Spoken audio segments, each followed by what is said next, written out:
November 2019. A cold winter night. The fluorescent light above my desk flickered. I was alone in the office.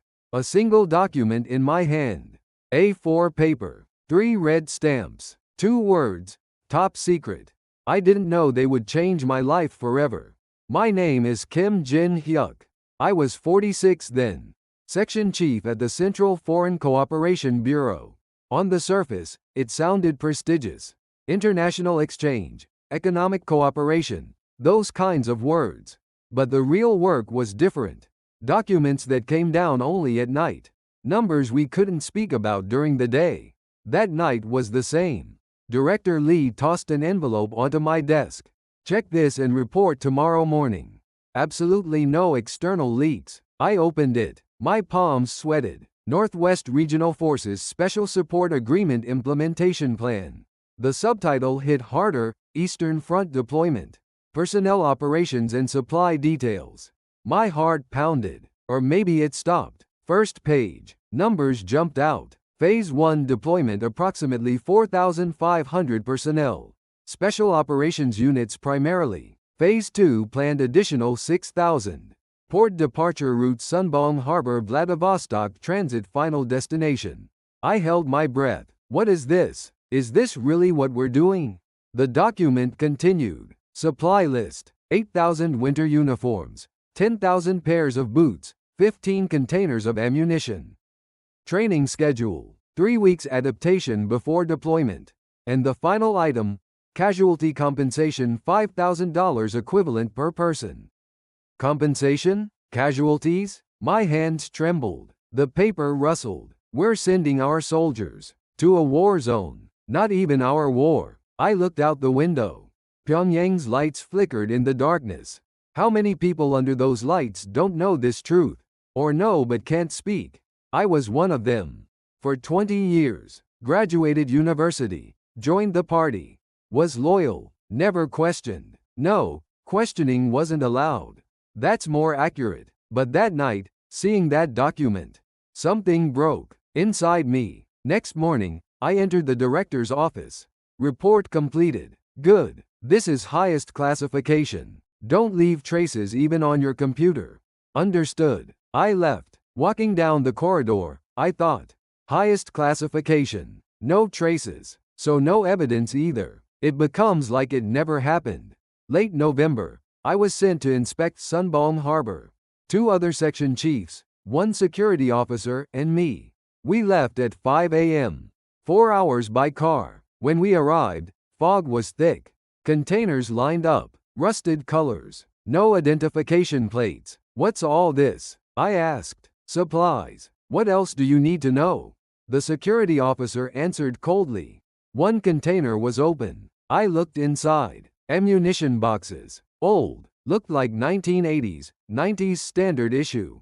We're sending this? Orders aren't questioned, comrade. That phrase echoed in my ears. Orders aren't questioned. That was all we'd learned. First week of December, there was a secret meeting. Central Party Building, basement level 3. A windowless conference room. 12 attendees. I was the youngest. A map hung on the wall. Somewhere in Eastern Europe, red dots marked locations. Phase 1 deployment has already arrived on site. A military operations colonel briefed. Adaptation training in progress. Frontline deployment in 2 weeks. Phase 2, departure scheduled mid-January. Adjusted to 5,800 personnel total. Numbers flew. Personnel, supplies, budget. Then an official asked, protocol for casualties? Families will be notified as training accidents. Compensation paid as promised. The section chief next to me whispered. It all comes in as dollars. Some will trickle down to us too. I felt sick, literally. That night when I got home, my wife asked, honey, why do you look like that? Nothing. Just tired. My 11-year-old daughter Soo Jin was doing homework. Dad, we got a new friend at school. Her dad's a soldier. Really? Be nice to her. I will. But I saw her mom crying. Why was she crying? It felt like a knife in my chest. Mid-December, a bigger shock came. High-end restaurant in Pyongyang.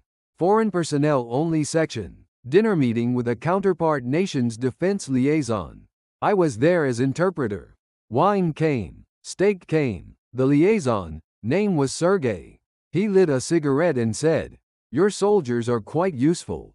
Thank you." Director Lee smiled. "But honestly, they're expendable. We both know that. Expendable. That word entered my ears. Our soldiers. People. Expendable." Director Lee laughed as if nothing.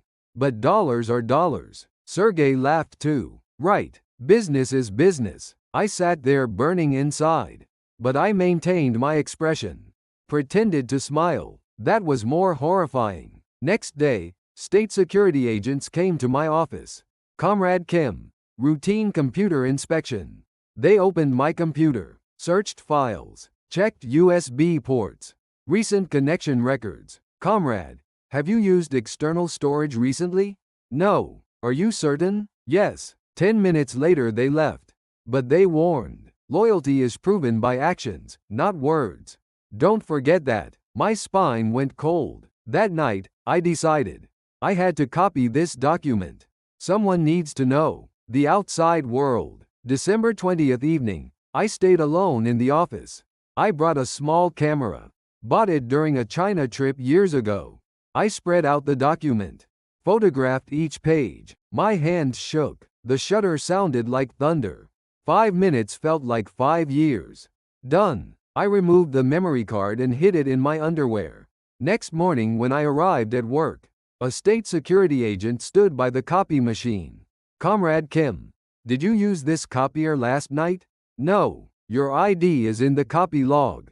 It was over. I knew it right then. That afternoon, 4 agents came to my house.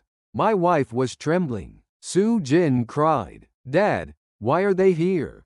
"It's okay. They'll be done soon." They searched everything. Desk, closet, kitchen, bathroom.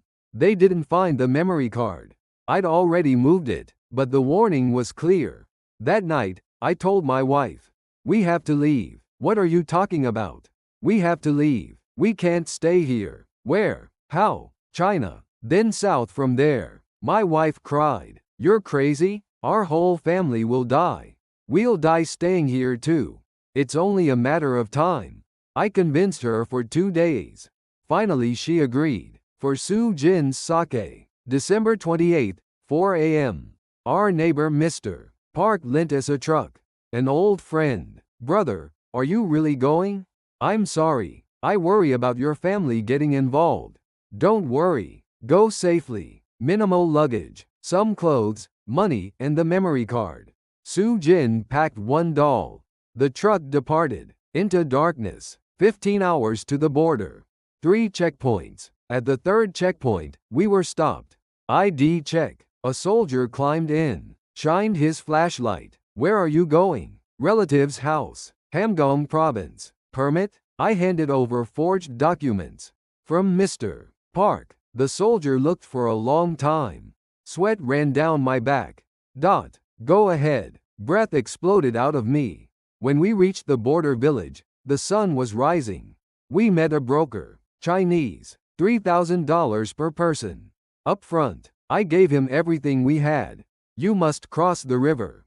Tonight." That night was -15 degrees Celsius. The river wasn't frozen. Current was fast. We got in a small boat. The 3 of us and the broker. "Quiet. Make noise and we all die." He rowed. Only water sounds. Halfway across, gunshots rang out. "Get down." I covered Sue Jin. My wife suppressed a scream. Bullets hit the water. Splashing sounds. "Faster. Row." The broker shouted. 2 minutes felt like 20. We reached the other side. Chinese soil. "Run." We ran into the woods. I carried Sue Jin. More gunshots behind. Shouting. But we kept running. We ran for an hour maybe. When we stopped, Sue Jin asked, "Dad, are we safe now?" "Yes, we're okay now." It was a lie. We still had far to go. But I had to give my daughter hope. We hid in China for 3 months. Korean Chinese village, underground shelter. Meanwhile I contacted the Southern Embassy. "I'm from the north. I have important information." 2 months later, we came south. When we landed at Incheon Airport, my legs gave out. We went to a protection facility.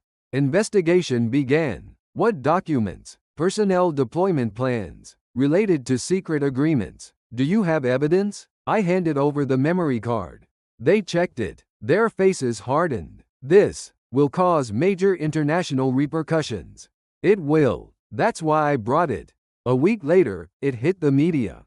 The world erupted. The UN moved. But I wasn't happy. Every night I had nightmares.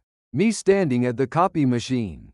Gunshots. River water. Soo Jin crying. And those words from the restaurant. Expendable. My wife asked, "Do you regret it?" No. No regrets. Then why are you suffering? Just because I got out. What happens to those who stayed? There was no answer. It's 2024 now. I continue testifying, giving lectures. Soo Jin is in high school. Speaks Korean well. My wife sometimes looks at the northern sky. Do you think our families are okay? I don't know. We can only pray. Freedom wasn't free. It stands on someone's sacrifice.